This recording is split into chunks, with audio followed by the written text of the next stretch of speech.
안녕하십니까. 최상천의 사람나라. 오늘은 한류시대 네 번째 카이로 선언. 이 선언에서 한국의 독립이 국제적으로 처음 보장이 되었죠. 1943년 11월의 카이로 회담의 결과입니다. 이건 사실 놀라운 일이거든요. 그 수많은 국가들 중에서 한국을 콕 집어가지고 한국 독립을 보장한다는 게 정말 놀라운 일이잖아요. 이런 놀라운 일이 누구의 작품일까? 그 사람은 우리가 반드시 기억해놔야 되겠죠. 그래서 이 카이로 선언에서 누가 한국 독립 조항을, 한국 독립 결의를 이끌어냈는가? 그걸 밝혀보는 게 오늘 주제가 되겠습니다.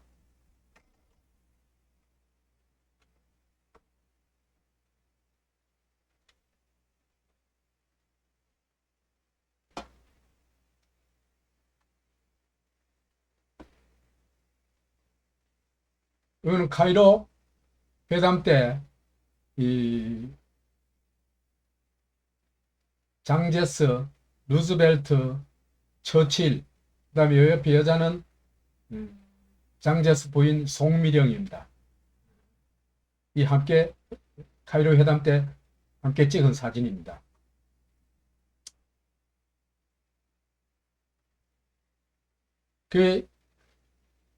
이 카이로 선언은요, 유독 한국의 독립만을 명시적으로 약속한 독립의 문이라고 얘기를 해놨는데 정말 한 줄기 빛이었어요.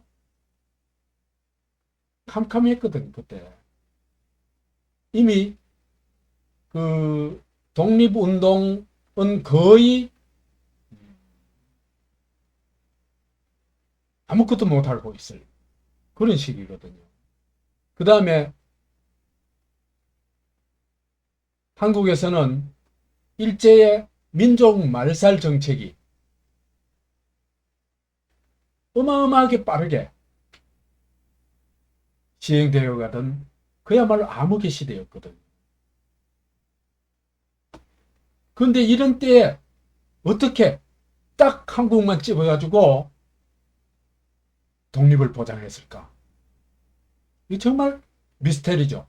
엄청난 궁금증을 일으키죠.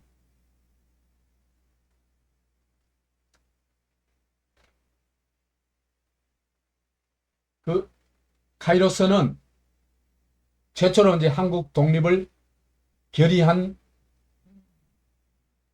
국제적 선언이죠. 선언인데 이걸 임시정부의 최고 업적으로 꼽고 있습니다. 한국인의 노예 상태에 유의하여 적당한 시기에 한국을 자유 독립하게 할 것을 결의했고 이게 12월 1일 날 선언이 되었습니다. 물론 1943년요. 그래서 국립 대한민국 임시정부 기념관 공식 소개문에 이래 나와 있습니다. 한국은 당시 연합국으로부터 독립을 보장받은 유일한 국가로 이는 대한민국 임시정부의 외교활동이 거둔 가장 큰 성과였다. 이렇게 평가를 하고 있습니다. 다시 말해서 임시정부의 최고 업적이라는 얘기죠. 아니, 한국 독립운동사에서 이보다 더 큰 업적은 없습니다. 이보다 더 큰 사건은 없습니다. 왜? 한국의 독립이 국제적으로 보장됐으니까. 그렇기 때문에 이 카이로 회담은 반드시 한번 제대로 짚고 넘어가야 됩니다. 회담은 1943년 11월 22일부터 26일까지 카이로에서 열렸죠. 그런데 22일 날은 도착만 했고 실질적으로 회담의 첫 시작이 된 게 11월 23일 루즈벨트가 장제스를 초대해가지고 두 사람이 대담을 나눴어요. 이게 이 23일에 장제석 루즈벨트 대담, 이게 거의 이 카이로 선언의 핵심을 다 결정했다. 사실상 결정했다. 이렇게 볼 수 있습니다.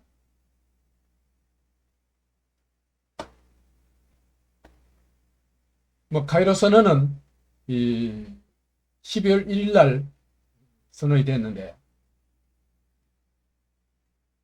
여기에요, 우리가 흔히 알고 있기로는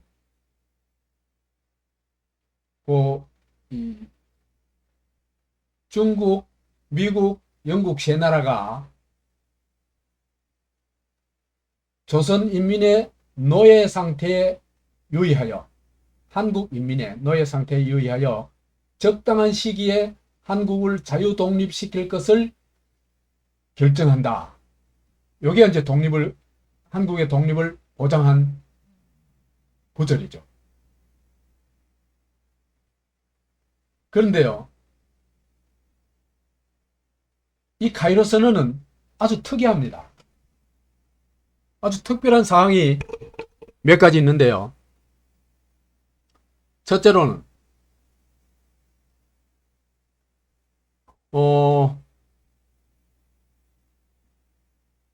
2차 대전 이후에 일본의 무조건 항복을 받아낸 다음에 어떻게 처리했냐, 그 원칙을 좀 여기서 밝히고 있어요.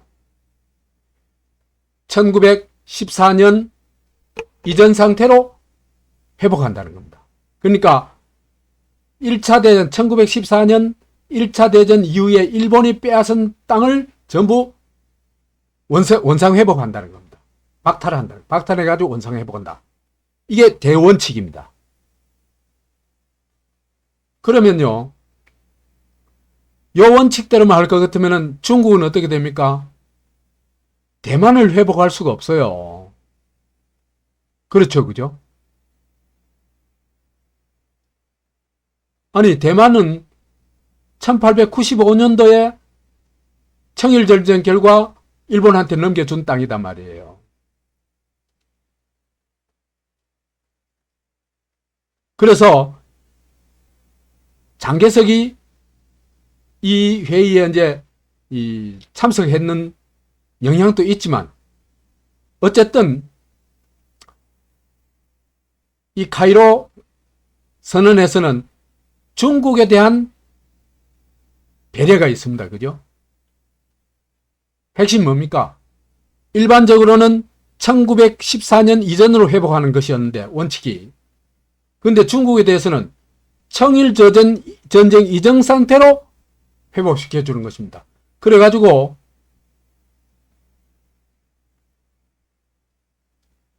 대만과 팽호도, 그 대만 근처에 있는 이 군도입니다. 군도. 섬, 여러 섬, 작은 섬들을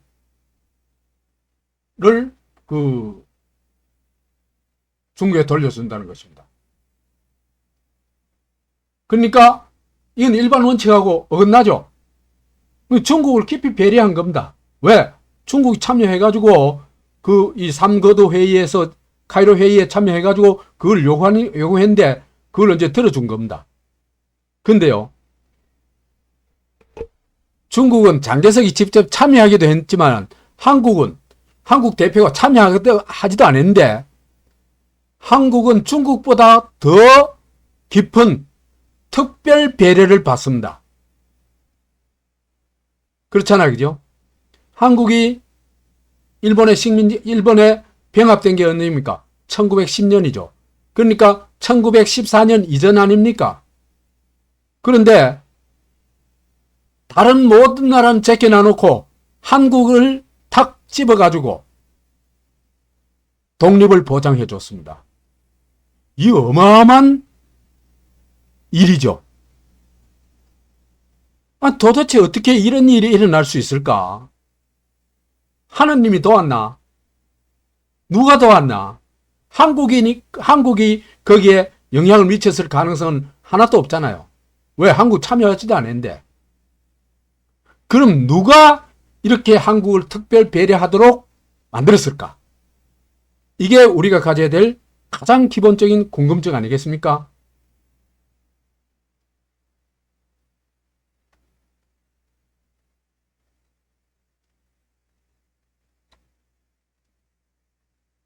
그래서 카이로 선언에서 얘기하는 한국의 자유와 독립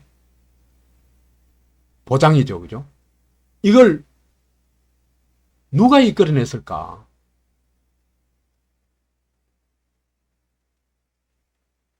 여기에는 논쟁이 있습니다.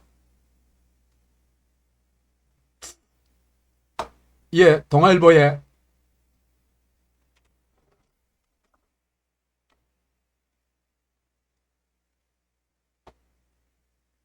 서 나오는 이런 제목으로 달려 있어요. 카이로 선언의 한국 독립 결의 누가 이끌었나? 2014년 3월달 기사입니다.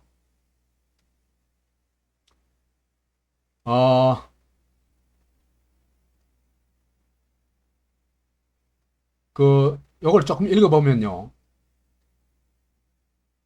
식민지 조선의 독립을 최초로 결의한 카이로 선언, 연합국 순회, 루즈벨트, 장제스, 윈스턴, 처칠 이 세 사람이 모여가지고 선언한 건데 이 선언을 이끌어낸 공로자가 누구냐? 김구가 장제스한테 요청해가지고 이 선언을 이끌어냈냐? 아니면 이승만이 루즈벨트를 움직여가지고 이 선을 이끌어냈냐? 이 논쟁입니다. 그래서 미국과 중국 가운데 어느 나라가 주도했냐? 원래 정설은 장제스가 주도적 역할을 했다. 이렇게 보는 것입니다. 그렇게 본 이유가요. 11월 22일 날 카이로 회담이 열리는데 1943년 초부터요. 루즈벨트가 장제스한테 계속 만나자고 요구를 해요. 근데 장제스가 별로 얻을 게 없을 것 같은 거예요. 그래가지고 계속 거절을 한 겁니다.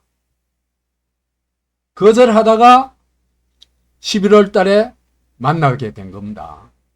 그러니까 이 장제스가 어떤 미국과 만난다는 거는 이미 일찍부터 소문이 퍼졌어요. 그래가지고 상해 임정 쪽 사람들이 그런 김새를 차리고는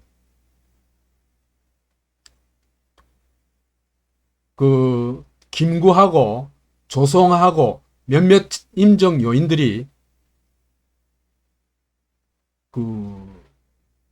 그해 43년 7월 26일에 장개석을 찾아갑니다. 찾아가가지고 우리 조선의 독립을 꼭 이루도록 노력해달라. 거기서 그래가지고 그 보장을 좀 받아달라. 이렇게 요구를 해요. 그러니까 장제스가 힘써 싸우겠다. 조선이 독립할 수 있도록 내가 힘써 싸우겠다고 약속을 했다고 합니다.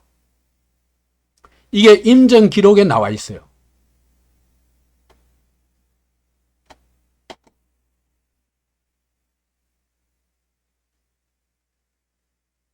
그 다음에 읽어볼게요. 하지만 최근 그 유영익 국사편찬위원장을 필두로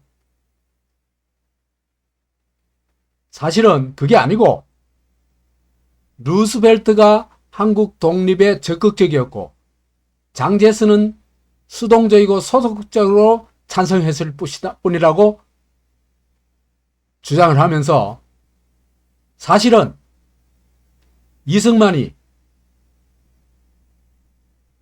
독립의 당위성을 알리고 편지를 보내고 해가지고 여러 차례 외교 정도를 통해 가지고 그 루스벨트를 움직여 가지고 한국의 독립조항을 넣게 됐다. 이런 주장을 한 겁니다.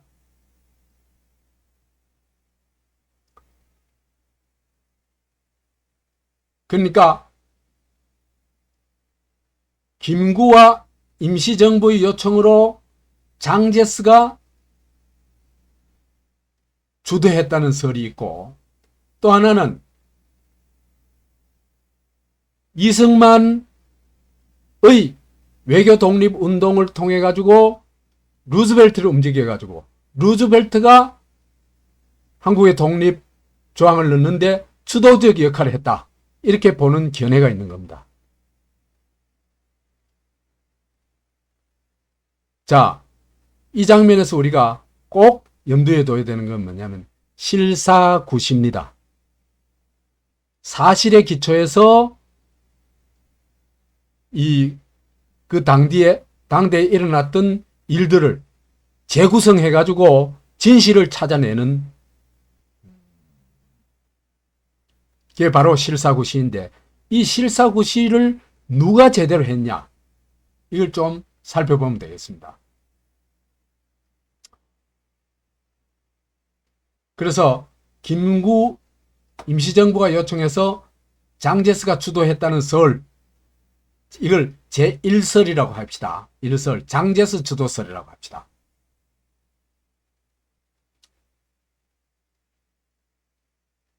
이건 간단합니다. 43년 7월 26일 날 임정요인, 김구, 조소왕 등이 장제석을 만났다. 만나가지고 임정 측에서 한국 독립을 보장해달라고 요청을 했다. 그래서 장제스가 오케이, 내가 힘껏 싸우겠다, 그 약속을 했다. 그래서 11월 22일 날 도착했고, 카이로에 도착했고, 22일 날은 뭐 회의가 없었습니다. 근데 23일 날 루즈벨트와 만난 자리에서 장개석이 종전 즉시 한국 독립을 보장해야 된다고 강력하게 주장했다는 겁니다. 그러니까 루즈벨트는 이 장제스의 견해에 동의했다는 거예요. 그래서 그 이튿날 나온 카이로서는 이 초안은 루즈벨트의 특별 보좌관이 작성을 했는데 이렇게 나와요. 최대한 이른 시기에 한국을 자유 독립시킨다, 이렇게 나와요. 최대한 이른 시기에. 그러니까 일본이 무조건 한국을 하면은 그냥 뭐 곧바로 한국을 독립시킨다, 이렇게 초안이 잡혔던 겁니다. 그런데 처칠이 이걸 한사코 반대해요. 반대하는 정도가 아니고 아니 한국의 독립을 왜 여기서 다루냐고 그건 빼라고 이렇게까지 요구를 합니다. 그러니까 루즈벨트가 이걸 중재를 해요. 그래서 장제스는 한국의 즉각 독립, 그 다음엔 처칠은 이건 다루지 말자, 이 문제는 다루지 말자, 이렇게 완전 정반대의 견해가 충돌을 하니까 루즈벨트가 중재를 해가지고 양측이 한 발씩 양보를 해가지고 어떻게 조정이 됐냐 하면은 적절한 시기에 한국의 자유와 독립을 보장한다는 것으로 명문화된 겁니다. 명문화됐다.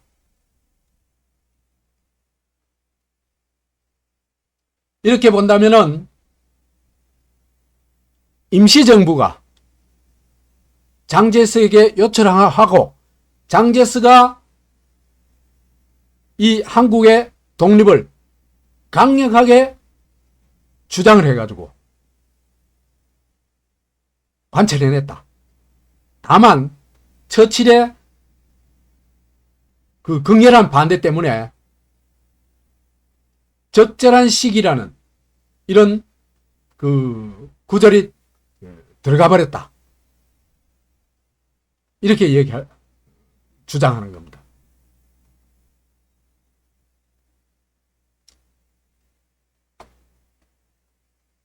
그 다음엔요,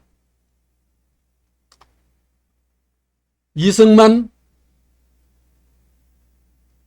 이 활동해가지고 루즈벨트가 한국 독립 결정을 주도했다. 이렇게 보는 견해에 대해서 살펴보도록 하겠습니다. 이건요, 그 중앙일보 기사인데요. 박보균이라는 기자가 있는 모양이에요. 기자가 있는데, 이 사람이 한국 자유독립조항은 루즈벨트가 주연이고 장제스가 역할을 했다는 것은 과장된 신화다. 이렇게 주장을 합니다.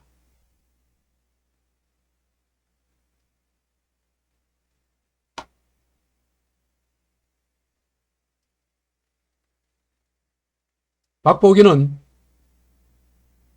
루즈벨트가 밀어붙여가지고 한국 독립조항을 넣었다는 주장입니다.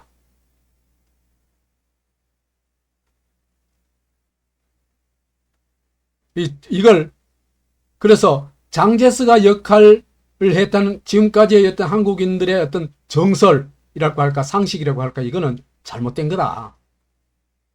이게 과장된 거다.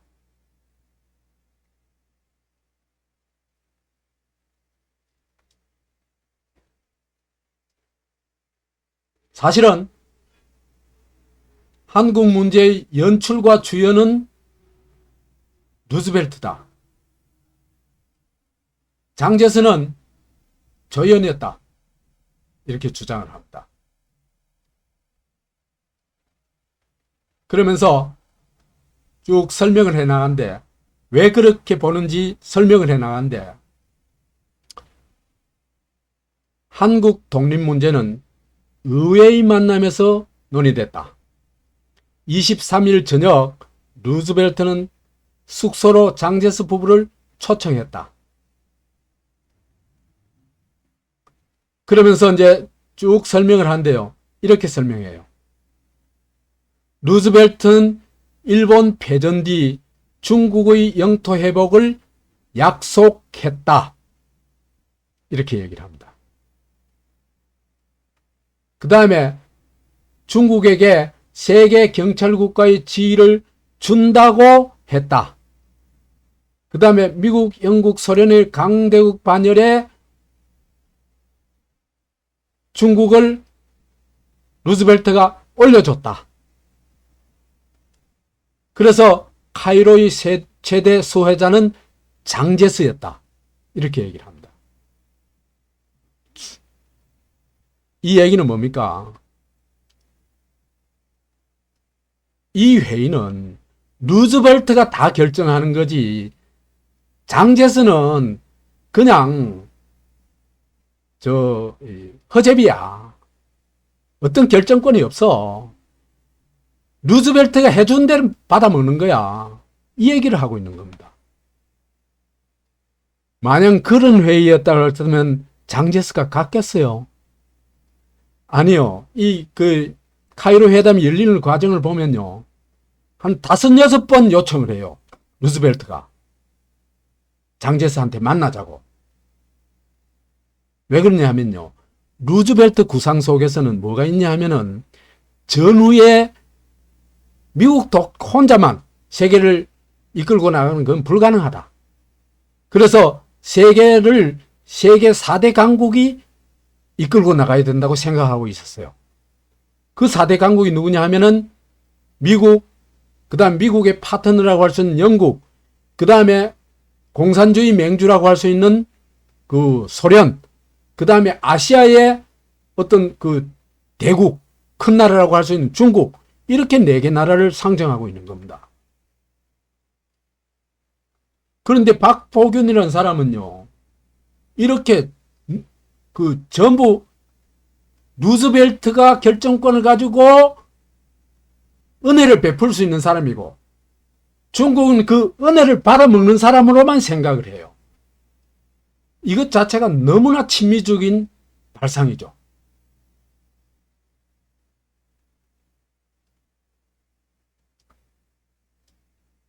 그러다 보니까 이런 얘기를 합니다.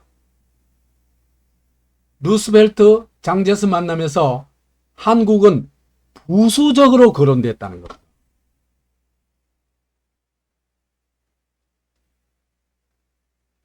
그리고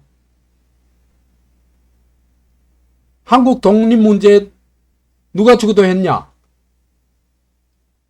이거는 미국의 공식 기록에는 없다는 겁니다.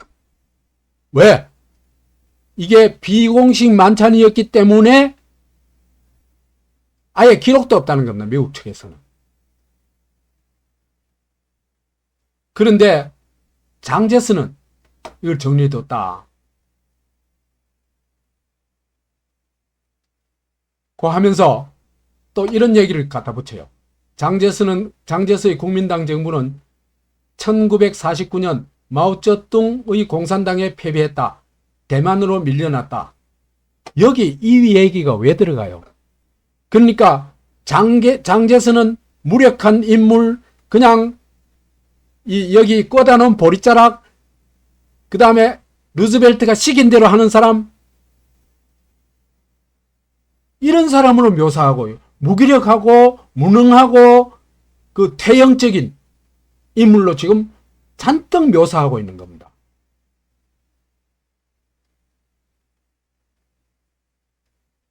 그래가지고 사실은 이 삼상회의가 이 삼거두 회의가 아니고 루즈벨트 회의야. 이거는 그런 루즈벨트가 두 사람 모아놔놓고 그냥 동의 받는 과정이야.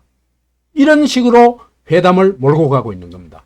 이건 물론 일방적인 박보균의 해석입니다. 왜 그랬을까요? 그러니까 사실에 기초해서 얘기를 하는 게 하나도 없습니다. 박보균은.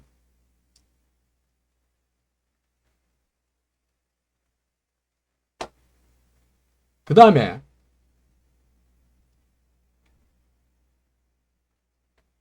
이런 얘기를 합니다. 대만 자료에 한국 관련 부분이 있다.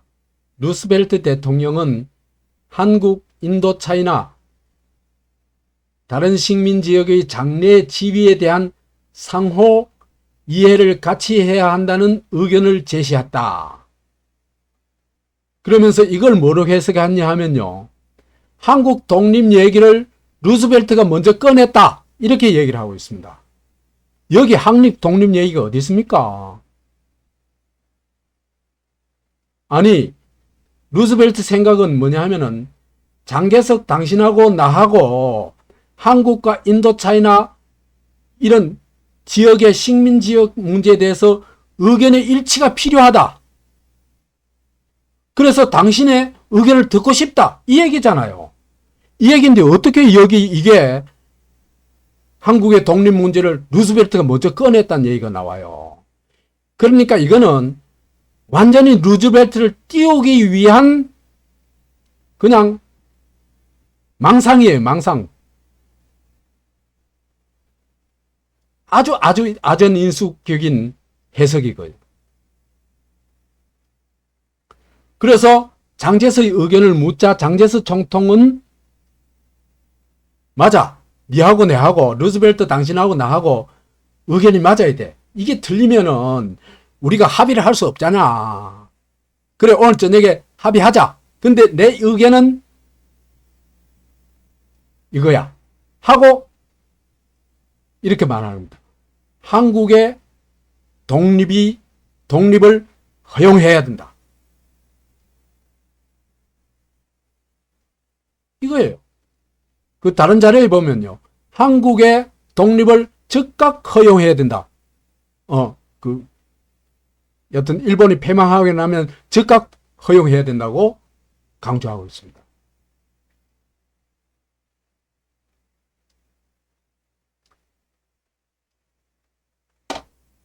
아니 이보다 더 명확한 자료가 어디 있습니까? 그러니까 루즈벨트는요. 아무 생각 없었는 거예요. 한국과 인도 차이는 어떻게 해야 되는 거 아무 생각 없었는데 장제스 말을 듣고 장제스가 반대하면 뭘 안 되니까 들어줄 수밖에 없는 거예요.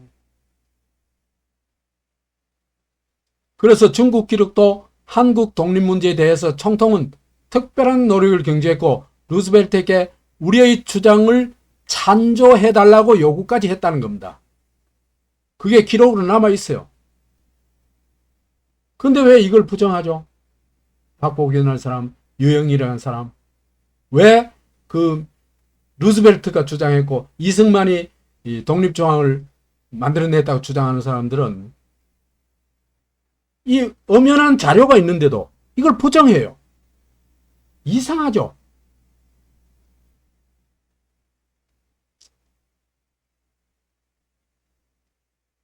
이 기록들은 진실인가 과장인가 일부만 사실인가?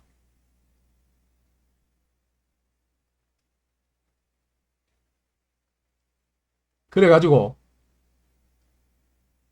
이거는 과장이다. 과장이거나 사실이 아니다고 주장을 하고 싶은 겁니다. 그러면서 엘리엇이라는 사람이 증언을 하는데 루즈벨트 대통령이 한국을 포함해 일본 점령의 지역에 대한 전후 배치에 대해서 물었다. 물었는데 장제스는 한국 운명에 별로 관심이 없는 듯 했다. 아니 이건 말이 안 되는 얘기예요. 그 전날 다 얘기했는데 뭐 특별히 더 얘기할 게 뭐 있어요. 그리고요. 장제스 입장은 한국은 즉시 독립해야 된다. 그렇기 때문에 그 이외에는요. 한국의 뭐 그 신탁 통치를 하느니 뭐니 하는 그거는요. 즉시 독립이 안 될 때 하는 조치들이잖아. 그죠? 근데 장제스는 즉시 독립해야 된다고 보는 입장이기 때문에 더 이상 그거는 한국이 결정할 문제지 장제스 내가 결정할 문제가 아니야. 이 뜻입니다. 이게.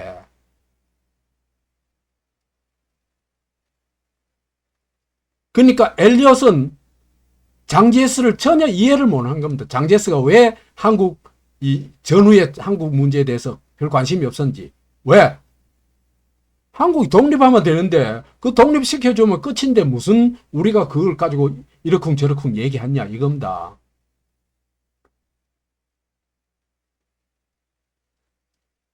그 다음에 미국의 연구소들은 거의 장제스 역할을 평가절하한다. 카이로 회담의 최고 전무관은 하이퍼만 교수다. 이럽니다. 이 보세요. 자기의 말을 띄우기 위해서는 자기의 말을 정당성을 부여하기 위해서는요.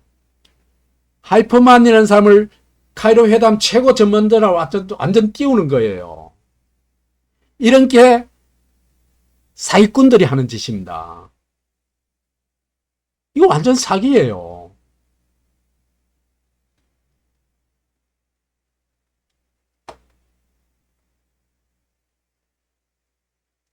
그래서 하이퍼만을 인용해가지고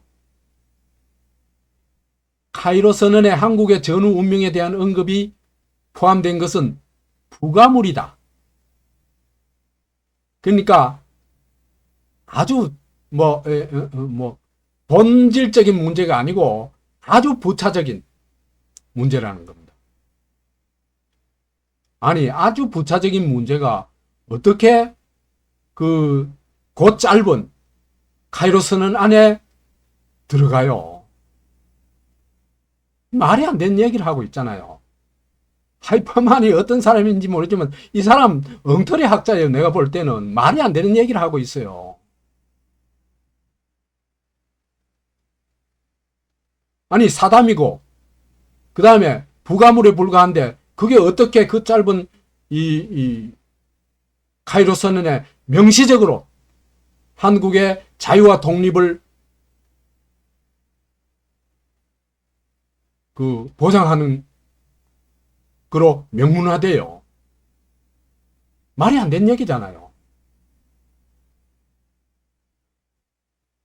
영국, 미국, 서구권 학자라고 다 제대로 된 학자, 그거 아닙니다. 거기도 이상한 놈들 많아요.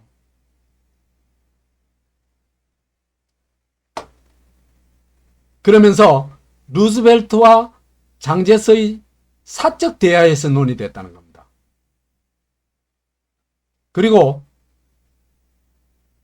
처칠보다는 당연히 관심이 많아야 되는데도 불구하고 이웃나라 운명에 대한 관심을 처칠보다 더 표명하지도 않았다는 겁니다. 그러면서 이 사람은 하이퍼만은 장제스 행태를 위선으로 평가하는 듯 했다고 또 이제 장제스를 위선자로 몰아가고 있습니다. 박보균이가.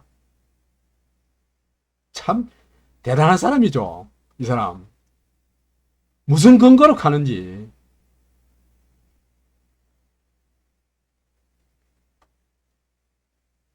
한국의 그 언론이나 학자들이요. 이런 류의 사람들이 내가 볼 때는 한 70% 됩니다. 70%. 실사구시가 안 되는 사람들. 그때 어떤 특정 이데올로기나 특정 정치 집단이나 이들을 위해서 봉사하는 그들은 그냥 나팔수들에 불과해요. 그런 사람들이 이제 한국을 망치는 겁니다. 왜? 실사구시를 못하게 되니까. 우리가 가지고 있는 상식이 엉터리 상식이 돼버리겠죠. 그런 게 정설이 되고 상식이 돼버리면.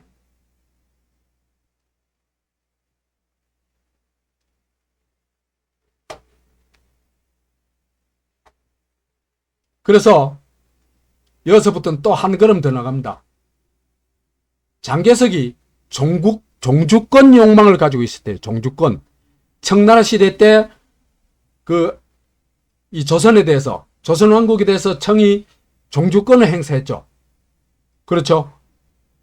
청일전쟁 이후에 이제 시모네스키 조약 이후에 이 종주권이 부정됐죠. 이걸 부활하려고 한다는 겁니다. 그런 야심을 가지고 있었다고 단정을 합니다. 근거는 아무것도 없습니다. 그래서 구대열 이화여대 명예교수는 이 또 예수쟁이 학교잖아. 그죠? 예수쟁이 대학이잖아요. 있잖아. 그죠?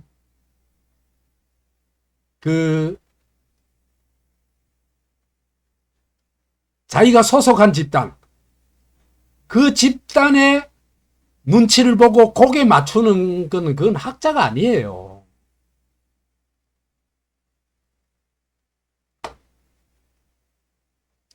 그래서 이 사람은요, 나 구대열에 있는 사람이 어떤 사람인지 모르겠는데 참 진짜 대단한 얘기를 해요. 장제스의 우선 관심은 한반도에서 중국의 영향력 복귀였다. 장제스의 한국 독립 거론은 원론적 표면적이었다. 그래서 한국 독립조항 루즈벨트가 오랫동안 구상한 일반 원칙과 전략의 실천이다. 루즈벨트가 2차 대전이 끝나면 이제 식민지를 어떻게 처리할 것인가에 대해서는 일반 원칙을 가지고 있었다는 것입니다. 그 원칙을 적용한 것이 한국의 독립보장이라는 겁니다. 물론 근거가 있냐? 근거는 아무것도 없습니다. 그냥 일방적인 주장입니다. 그래서 이들의 얘기를 보면요. 장제스는 한국 독립에 별로 관심이 없었다. 그래 얘기해요. 그런데 중국 측 자료를 보면 11월 23일 날 첫 만나면서 루즈벨트의 첫 만남의 첫 대화죠. 그죠? 그래서 한국 독립보장을 강력하게 주장했잖아요. 이건 확인이 되잖아요. 그런데 어떻게 이런 그 주장을 할 수 있을까? 이 사람들이 학자고 기자라고 할 수 있을까?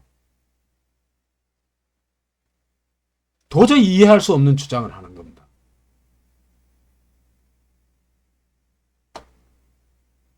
그 다음에 장제스와 루즈벨트 대화는 사적 대화다. 소위 카이로 회담의 최고 전문가라는 하이퍼만이라는 사람이 한 얘기입니다. 그런데 사담으로 사적 대화로 한 그게 어떻게 그 짧은 선언문에 들어가게 됐느냐. 한국 독립보장이 명문화되었느냐 말이야. 이 말이 안 되는 얘기를 하잖아요. 그러니까 장개석이 했다는 게 그냥 싫은 거예요. 무조건 미국이 했어야 됐고 루즈벨트가 해야 됐고 이승만이 해야 됐다는 지금 열망을 가지고 있는 거예요. 이 사람들은. 그걸 이렇게 주장하고 있는 겁니다. 이게 무슨 학문이고 그 신문 기사예요. 한국 독립정은 부가물에 불과했다. 한국 독립은 부수적인 일이고 또 한국 독립조항은 부가물에 불과한데 어떻게 그 수많은 나라 아니 아시아 태평양 지역만 해도 일본한테 점령된 나라가 몇 나라나 됩니까? 그 많은 나라 중에서 오직 딱 한 나라 그것도 1차 대전 이전에 이미 일본에 병합된 한국의 자유와 독립을 보장한다고 명문화했잖아요. 그렇다면은 카이로 선언의 핵심적인 주제가 한국 독립조항입니다. 그게 어떻게 부가물에 불과해요? 이게 무슨 학문이에요?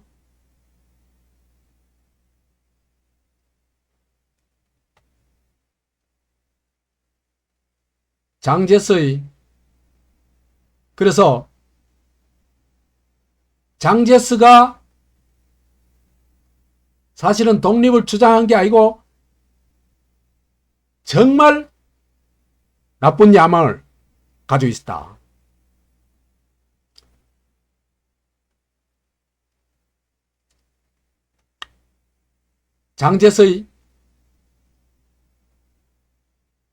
장제스가 이거는 루스벨트 얘기인데요.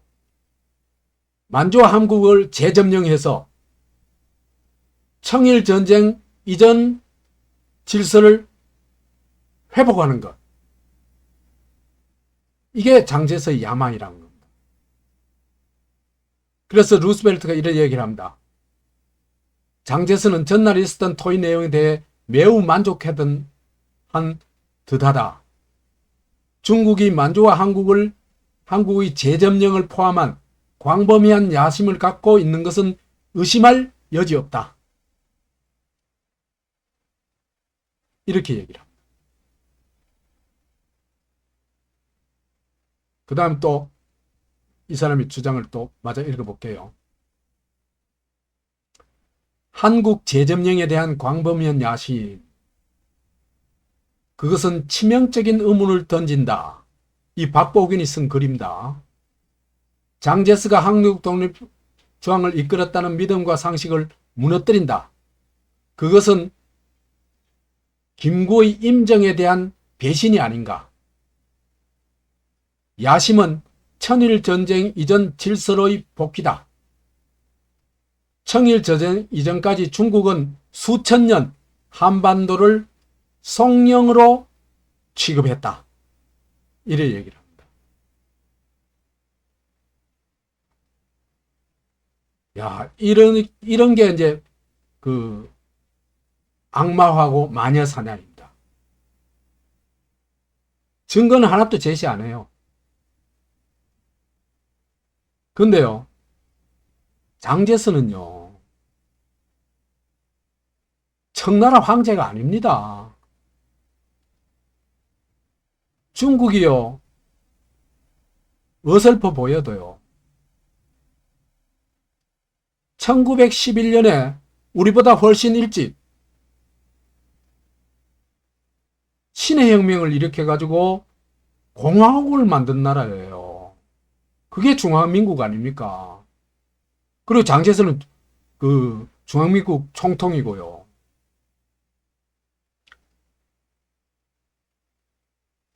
그리고요, 장제스가요, 일본 침략의 제1선에서 싸우고 있는 사람이에요. 어떻게 이렇게 장제스를 모독할 수 있을까?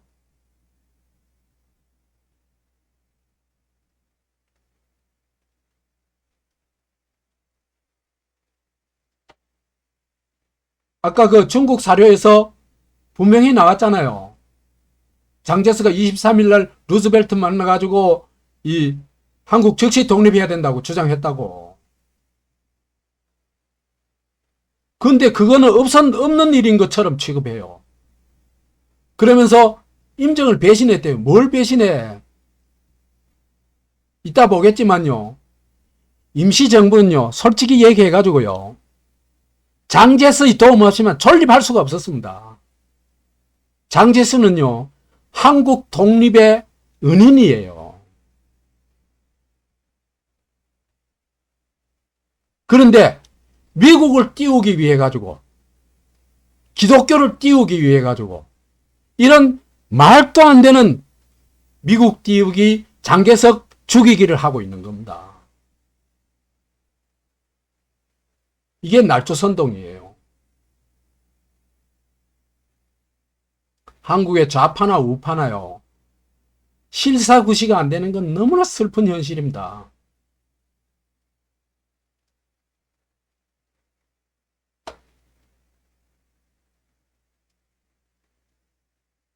한국을요, 한반도를 중국이 속령으로 취급했다 하는 것도요, 이것도 중국의 이름을 빌려가지고 한국을 모독하는 말이에요.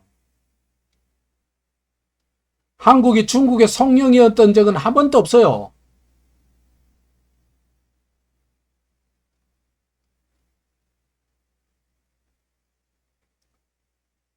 봅시다. 루즈벨트가 얘기하잖아요. 장개서이가 그 야심을 가지고 있다고, 재점령 야심을 가지고 있다고. 그래가지고 다시 종주국이 되려고 한다고요. 그러면은 장개석의 한국 독립보장 주장이 한국 성령화 야심인 걸 루즈벨트가 알고 있었잖아요. 그죠? 그런데 왜 한국 독립을 명문화해요? 그건 뭐예요? 루즈벨트가 한국을 일본의 병합지에서 중국의 성령으로 넘겨주겠다는 얘기 아니에요. 거기에 동의했다는 얘기 아니에요. 그렇잖아요. 안 그러면 거기 독립하면 안 되잖아요. 중국이 속내가 한국을 겉으로만 독립시키고 속으로는 아예 중국 영토로, 성령으로 만들겠다. 아니, 중국의 성령이라는 건요, 속국도 아니에요. 속국은 국가는 있잖아요. 성령은 국가도 없는 거예요. 그냥 중국 영토예요.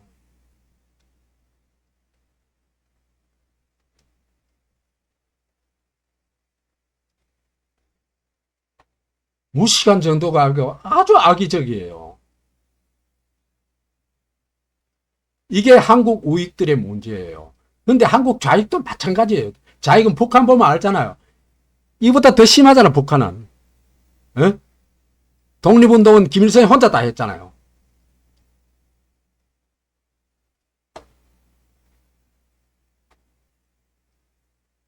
만약에 이게 사실이라면 한국을 일본 병합지에서 중국 속령으로 넘겨주는데 루즈벨트가 동의해가지고 한국 독립조항을 카이로 선언에 담았다면은 루즈벨트는 한국의 최악의 적이에요.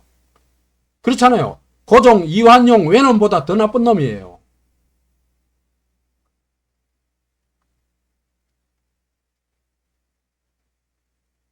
그 다음에 박보균이가 장제스는 김구 임정을 배신했다 그래요.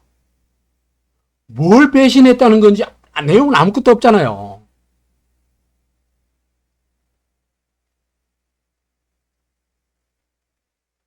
이렇게 근거 없이 매도를 하고 낙인을 찍는 거예요. 배신자 낙인을 찍는 거예요. 이들 강도예요. 이들은 강도. 지식인이라고 얘기할 수가 없어요. 이 사람들.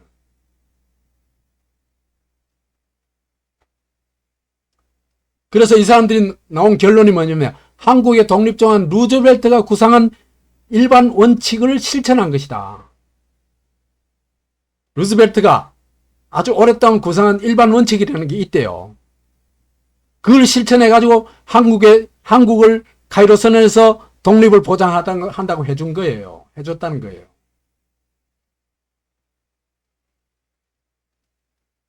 이게 만약에 일반 원칙이라면요. 루즈벨트의 일반 원칙은 진짜 또라이 일반 원칙이에요. 말도 안 되는 일반 원칙이지. 일반 원칙 같으면 만약에 식민지는 모두 해방한다. 이런 게 일반 원칙이에요. 그러면요. 당연히 어떻게 되겠어요? 영국의 식민지였던 인도, 한국 뿐만 아니라 일반 그 식민지 전체에 대해서 한국을 독자적으로 여기 넣어가지고 뭐 한국이 독립이 자유고 이래 얘기할 필요도 없어요. 모든 식민지는 해방된다. 이래 얘기를 해야 될 거예요. 그게 일반 원칙이에요. 근데 오직 한나라 한국 그걸 딱 집어가지고 자유와 독립을 보장한다는 건요. 이건 일반 원칙이 아니에요. 구대열이라는 사람이 이런 사람이 어떻게 학자를 하고 있어요? 아니 중학교 학생들도 이보다 낫겠어요.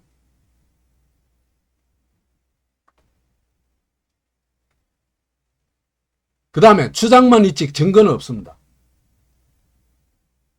증거 아무것도 제시 안 해요. 그럼 이 사람들의 핵심 뭐냐? 친미 기독교 신도들의 찬미사관, 미국을 찬양하는 역사관, 그걸 뿐이에요.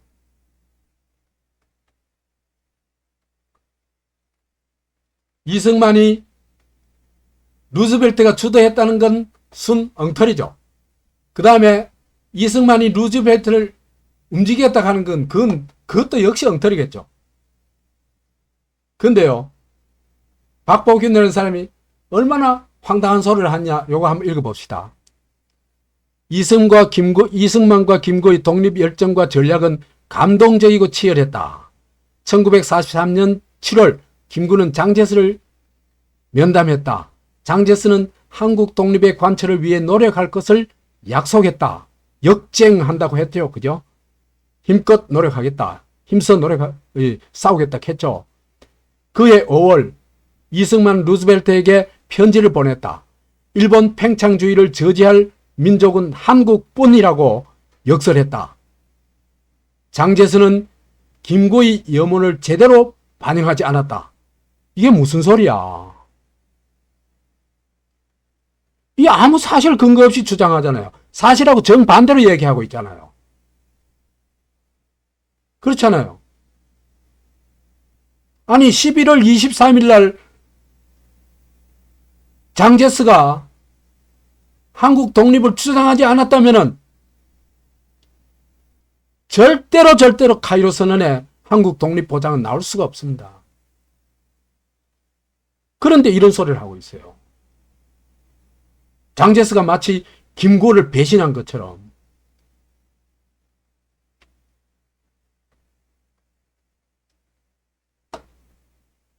이승만 염원에 대해 루즈벨트는 제대로 반응을 표출하지 않았다. 아무 관심도 없었고 그냥 한쪽 귀를 쏘고 한쪽 귀를 흘려요. 쌍무시해요, 이승만을. 아, 진짜예요.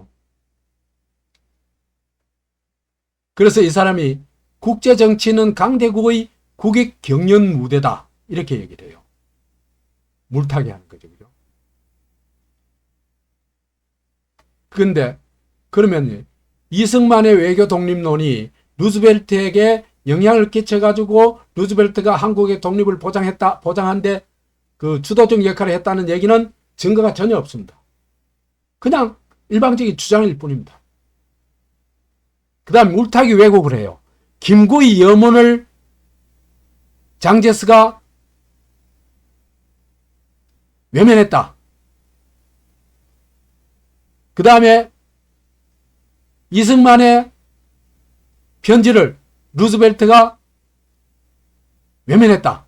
이 똑같다는 겁니다. 이 물타기 하고 있는 겁니다. 보세요. 자기 말로도 하고 있잖아요. 이승만이 아무 역할 안 했다는 거 자기 말로도 주장하고 있잖아요. 근데 무슨 이승만이 이 카이로 선언의 그 한국 독립정을 주도해요. 거기에 무슨 공로가 있어요. 그러니까 앞뒤도 맞지 않고 사실도 맞지 않고 이런 주장을 그냥 내지르는 겁니다. 언론을 통해서 논문을 통해서 말이에요. 그게 한국 지식인들의 슬픈 현실이에요. 모든 사람은 아니지만 한 70% 이상. 그래서 이들의 핵심 뭐냐면 미국을 찬양한 노래 찬미가를 불러대면서 하는 짓이 뭐냐면 장제스를 악마화하는 겁니다. 실사구시를 거부하죠. 실제로 해방 전에 1945년 8월 15일 이전에 미국이 한국에 해준 것 딱 한 가지 있어요. 물론 미국인들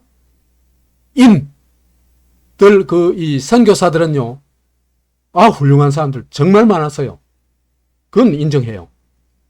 근데 미국이라는 나라가 한국에 해준 것은요, 1905년에 가스라 테프트 밀약을 통해 가지고 필리핀은 미국이 먹고 한국은 일본이 먹기로 뒷거리를 한 거예요. 그것뿐이에요. 없어요. 그 다음에 이승만 또 외교 독립한다 그랬는데 이런 게 하나도 없어요. 뭐 있어요? 있으면 대봐요. 곳곳에 가는 마다 싸움만 일으키고 분란만 일으키고.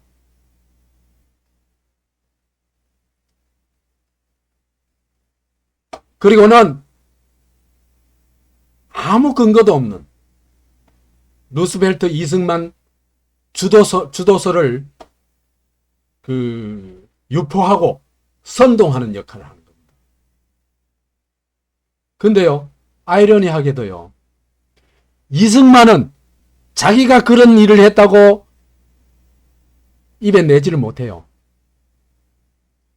이승만은요, 떠버리에요, 떠버리. 자기가 만약에 그런 공로를 세워가지고 한국 카이로 선언에 한국 독립 보장이 들어갔다면은 뭐 엄청나게 떠들었을 거예요. 근데 그런 말이 한마디도 없잖아요. 뿐만 아니라 이런 사실이 확인이 돼요. 1947년 이승만이 대통령이 되기 전 중국 난징을 방문했을 때 장제스에게 직접 카이로 선언에서 한국 독립을 지지한 것에 대한 감사 인사를 했다. 끝났잖아요. 이런데도 마치 이승만이가 뭐 대단한 일을 한 것처럼 얘기를 하고 있는 건 정말 웃기지 않나요? 이런 건 날조죠, 날조. 왜곡 정도가 날조입니다. 역사 날조.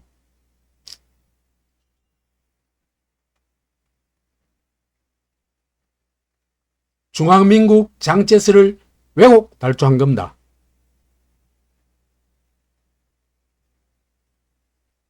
임정을 배신했다.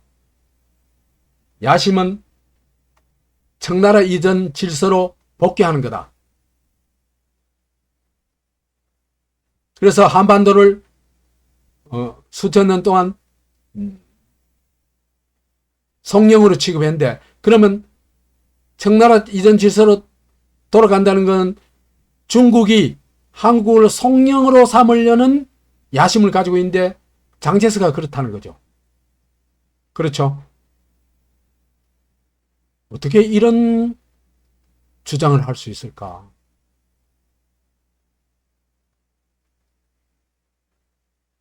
장제스는요, 청나라 황제가 아니고 아까도 말했다시피 중화민국 총통이에요.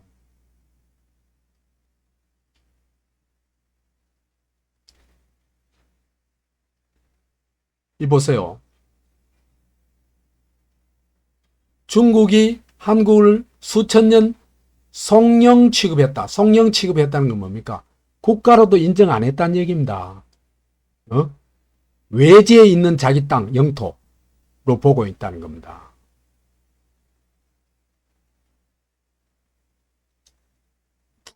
중국이 한국을 이래 취급한 적이 없어요.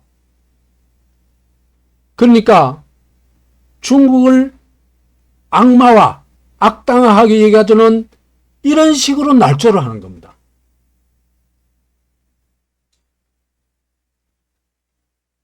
있잖아, 그죠? 삼국시대, 고려시대까지는 필요하면은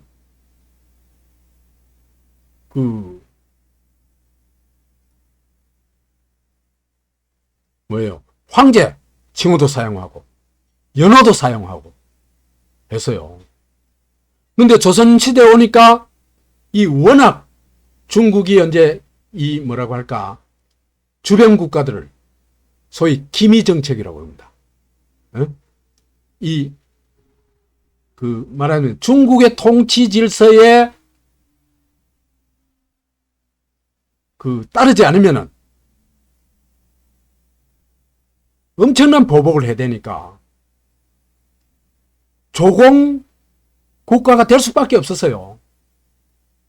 그게 그때 당시에 국제 질서였습니다. 그래서 이제 그 최악으로 간 게 조선시대 와가지고 책봉 조공 국가가 된 거 아닙니까? 그죠? 이 조공 국가는 국가예요. 그렇죠? 다만 중국의 책봉을 받아야 되고, 아주 중요한 사실 몇 가지. 그 다음에 그 중국의 그 조공을 바쳤지만요, 중국에 갖다 바치는 조공보다가요, 우리가 받는 물품이 몇 배가 됐어요. 그래서 중국도 조공, 말하자면 대국 행세, 황제국 행세하는 데는 좋지만은 엄청난 부담이 되는 면도 있는 거예요.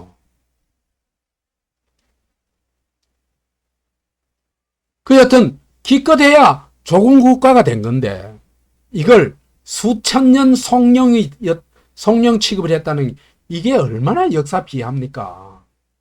지 얼굴에 침 뱉기입니까? 지 얼굴에 침 뱉는 정도가 아니고 가래침을 뱉는 정도죠. 왜? 중국은 나쁜 놈 만들고 미국 띄우려고 이런 얘기를 하는 겁니다. 이런 간도 설계도 없는 주체성이라고는 쥐뿔도 없는 관점에서 세상을 보고 있는 겁니다.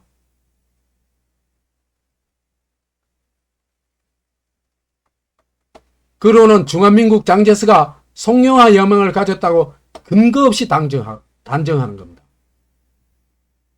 그래서 사실은 장제스는 한국의 은인이에요. 은인을 미국을 위해 해가지고, 이승만을 위해 해가지고, 민족의 적으로 만들어버린 겁니다. 송명야망을 가진, 그러니까 일본이 가지고 있던, 병합하고 있던 한국을 중국이 송영으로 삼으려는 그런 흑심을 가지고 있었다.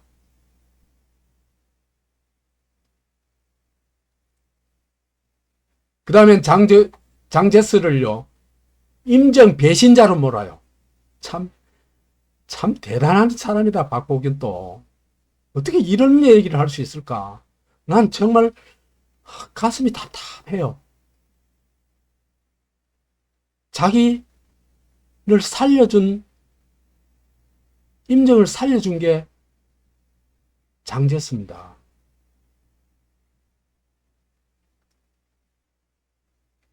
그래서 미국과 이승만을 띄우려고 장제스와 중국 임정까지 때리게 하고 있는 겁니다.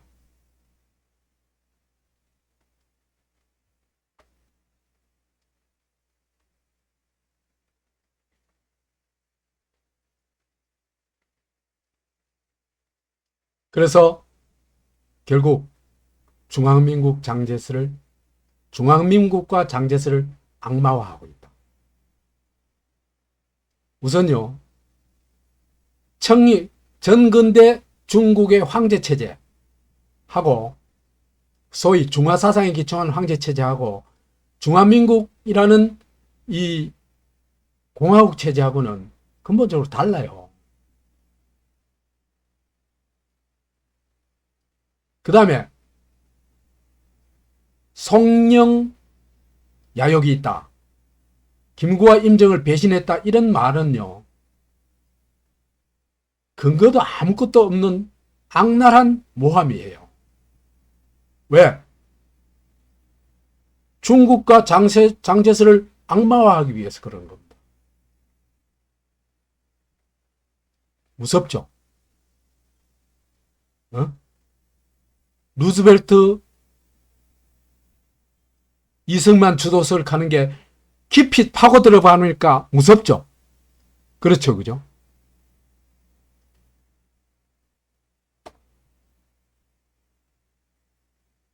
장제스와 임정을 시사구시해 봅시다.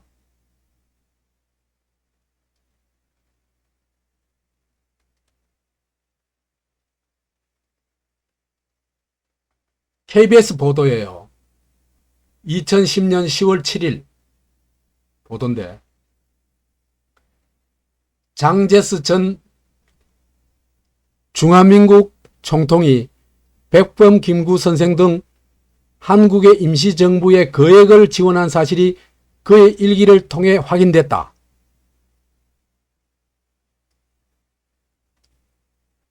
일기에서 이제 그걸,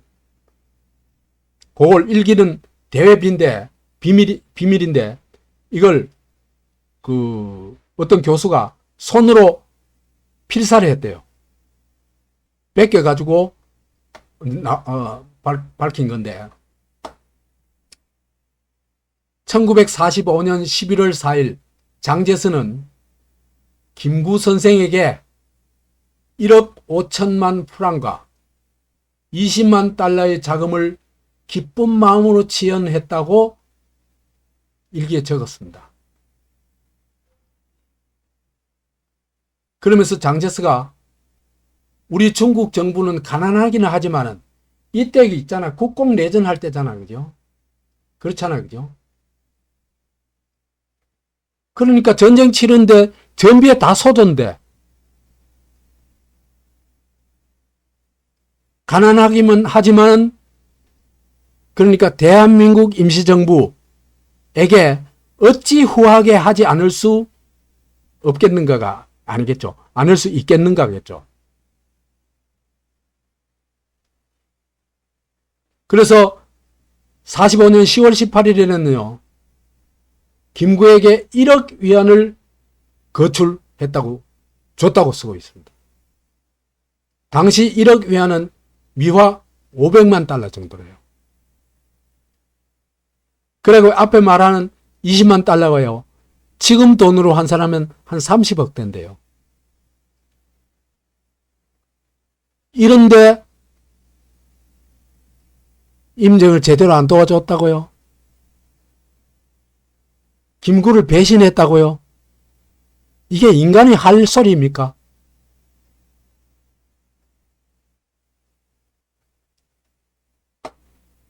장제스가 한국 임시정부에 주목하기 시작한 것은 1932년 일본군에 큰 타격을 준 윤봉길 의사의 폭탄 투척 사건부터입니다. 그래서 이상철 교수가 장개석이 한국 임시정부의 식량 생활비 등을 쭉 내줬다는 거예요. 먹여 살렸다는 겁니다. 무기까지 대주고.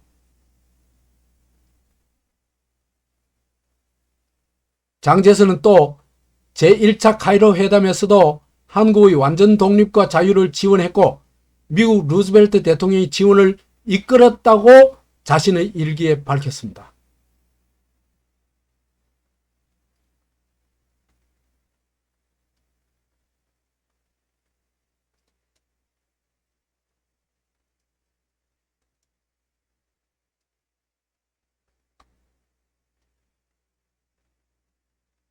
이런 장제스를 속국 야망이 있다. 한국을 성령으로 만들려고 한다. 김구와 임정을 배신했다. 이게 인간이 할 소리입니까? 근데요, KBS 뉴스가 2010년도에 나왔어요. 근데 박보균의 교사는 2013년도에 나옵니다. 3년 후에 나옵니다. 최소한도 임정을 배신했다 저런 소리 할 것 같으면 이런 기사는 찾아봐야 될 거 아니에요.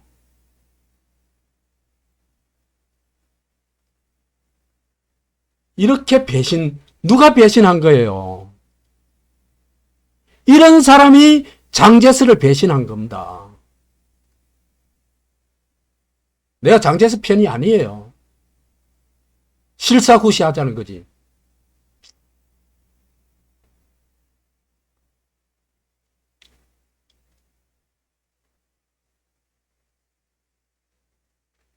장제스는요, 한국 독립운동을 도운 거의 유일한 지원자입니다. 그리고 장제스의 도움이 없었으면 임시정부도 없었습니다. 저는 확신해요.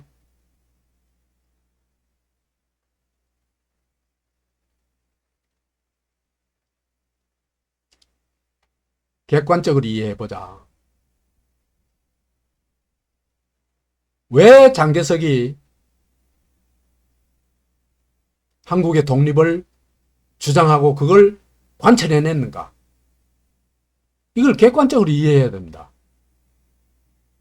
장개석한테는 중화민국과 장개석한테는 세 가지 결정적 과제가 있었어요. 당시에. 첫째, 중일전쟁에서 승리해야 되겠죠.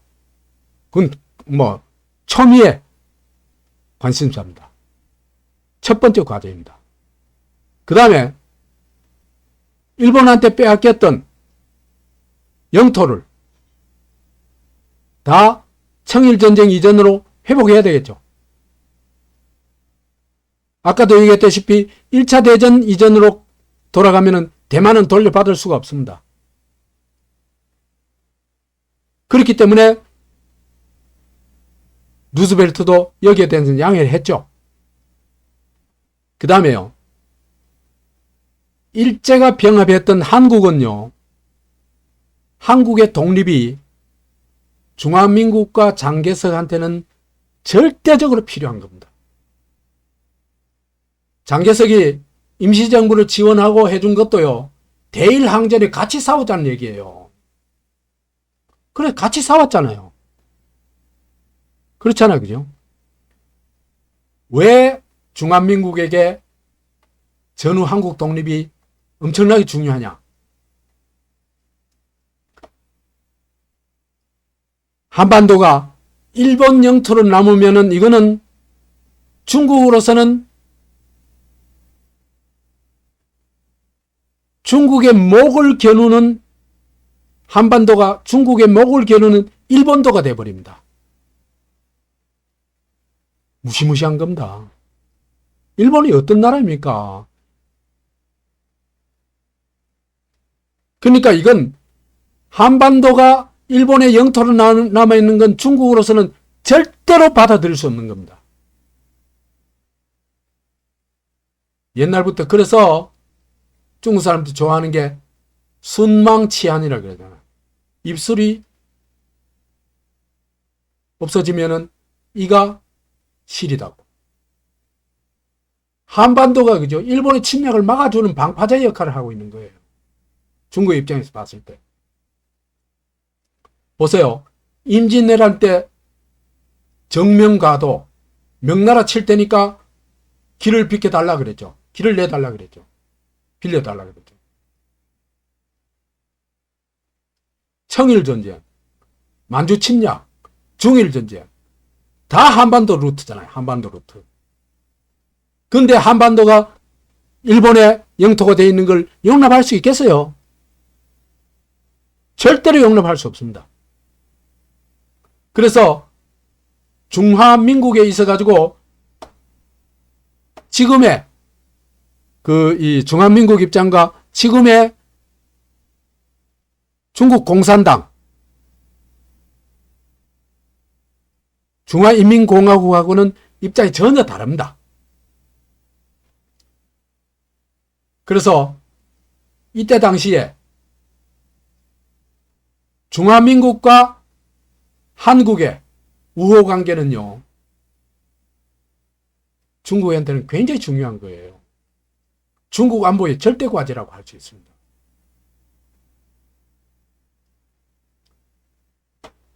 영국의 처칠은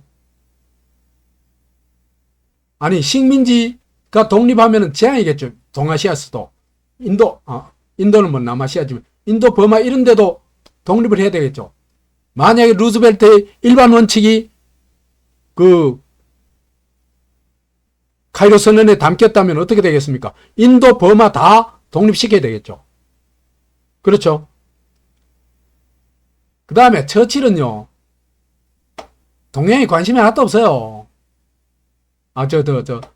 이 동아시아에 주 관심 지역은 유럽하고 영국 식민지 그것밖에 없어요. 그렇기 때문에 한국 독립에 오히려 대단히 부정적이었죠. 왜? 한국 독립이 식민지 독립을 길을 터줄까봐 두려운 거죠. 그렇기 때문에 아예 빼자고 주장을 한 겁니다. 미국 루즈벨트는요, 별 특별한 관심이 없어요. 아시아에 대한 어설픈 주 관심사는 뭐냐면 태평양 전쟁에 승리해가지고 일본을 중국이 미국이 관리할 필요가 있다. 이런 정도. 그 다음에 중국에 대해서는 중국을 4강으로 인정해주고 아시아 지역 협력 파트너로 삼고 싶었습니다. 그러니까 중국과는 우호관계를 맺고 싶었어요. 그래가지고 장개석을 그래 여러 번 만나려고 노력을 했고, 만나가지고는 장개석을 그 첫날 바로 처치를 안 만나고 장개석을 만나가지고 장개석의 의견을 물은 겁니다. 그래서 장개석이 중국 영토 회복 다음으로 요구한 것이 뭡니까? 한국의 독립입니다.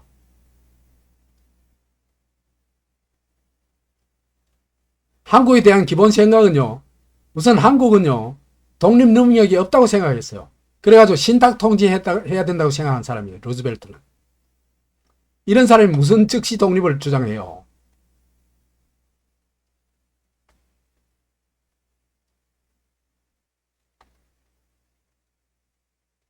그래서 우리는 이제는 진짜 실사고시를 해보자. 객관적 검증을 해보자. 우선 제일 먼저 봐야 될 건 중화민국과 장개석이 카이로 전략입니다. 카이로 회담을 알고는 나름 전략을 세웠어요. 이 전략의 전략적 과제는 두 가지입니다. 하나는 청나라 영토를 회복하는 것. 청나라 시절의 영토를 회복하는 것. 그 일본이 뺏은 땅 다 돌려받는 거죠. 그 다음에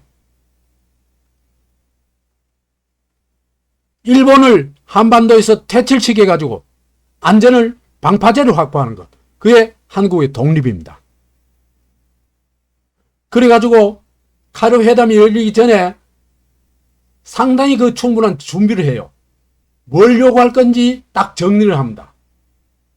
그래서 제안 준비를 해요. 그래서 전략 방면 제안, 그 다음에 정치 방면 제안인데 전략 방면은 뭐 관계없으니까 빼고 정치 방면 제안으로 세 가지를 합니다. 내놓습니다. 그러니까 중국의 원래 영토 회복. 두 번째는 한국의 전후 독립 보증. 이게 지금 내가 쓴 것이 아닙니다. 중국의 초안입니다. 중국의 초안. 중국이 이 제시한 초안입니다. 이렇게 작성해가지고 갔다는 겁니다. 카이로 회담에. 그 다음에 태국 독립의 보증과 인도네시아 반도 각국 및 화교의 지위를 확보하는 것. 근데 세 번째는 아예 나오지도 않았죠. 1, 2 두 가지만 장제스가 관철을 했죠.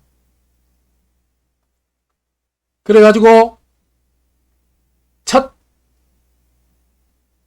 대담 11월 23일 날 도착한 그 이튿날 루즈벨트가 장제스를 초청해가지고 대담을 하죠. 거기서 전략대로 청나라 시대 영토를 회복하는 것, 한국 독립을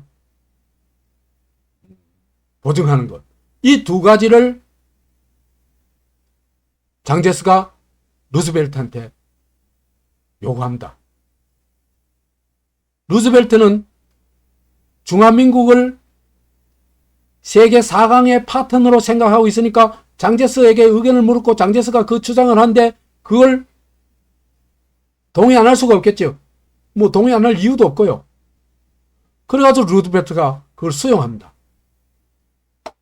그래서 11월 24일 날 루즈벨트의 대통령 특별보좌관인 해리 홉킨스가 초안을 마련합니다. 그 이튿날 11월 24일에. 초안에는 이렇게 되어 있습니다. 우리는 일본에 의한 한국인들의 비참한 노예 상태를 기억하고 일본 패망 후 가능한 이른 시기에 이 나라가 자유독립국이 되도록 결의하였다. 이렇게 초안을 마련했습니다. 이건 누구 주장이 반영된 거예요? 그렇죠. 장개서의 주장이 100% 반영된 겁니다. 그런데 프랭클린 루즈벨트는 기본적으로 한국이 독립 능력이 없다고 보기 때문에 슬쩍 바꾼다. 초안을. 적절한 시기로. 그러니까 즉시는 안 돼. 뭐 한 몇 년 그 신탁 통치가 필요해. 뭐 20, 30년. 주장한 견해도 있고. 여하튼 이렇게 살짝 바꿉니다. 근데 처칠은 더 완강하게 아예 빼잔 얘기까지 하니까 처칠의 의견을 또 어느 정도 반영하지 않을 수 없어가지고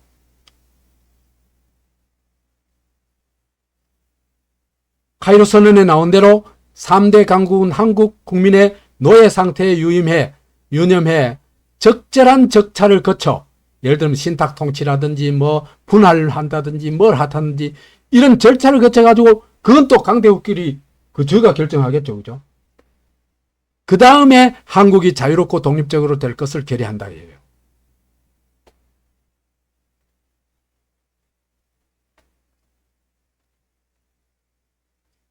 자, 그러면은 첫 번째 초안이 100% 자유독립, 즉각 자유독립이라고 할 것 같으면 루즈벨트의 그 수정안은 한 70% 정도. 그 다음에 최종안은 한 50% 정도밖에 안 되죠. 그러니까 독립은 보장하는데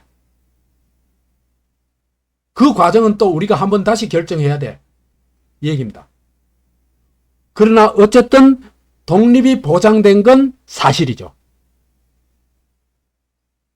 그렇게 볼 것 같으면요, 장제스가 처칠의 격렬한 거부에도 불구하고 카이로 선언에서 한국 독립 조항을 이끌어냈다. 이렇게 볼 수 있습니다.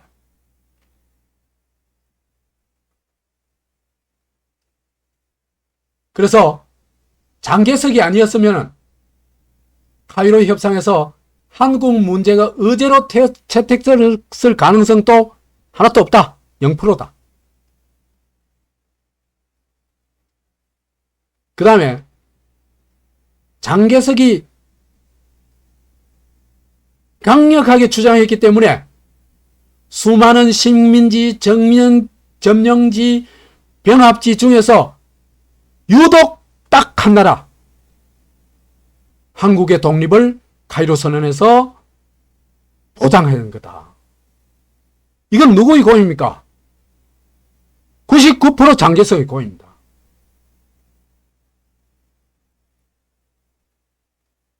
다만 대한민국 임시정부가 중국에서 활동하기 때문에 장제석과 상당히 깊은 관계를 있었기 때문에, 그리고 한국의 독립을 추구한 그런 조직이 있었기 때문에 장개석이 좀 더 강력하게 한국의 독립을 보장하자고 주장할 수 있었을 것 같아요. 그런 면에서 상해 임시정부의 공로도 무시할 수는 없습니다.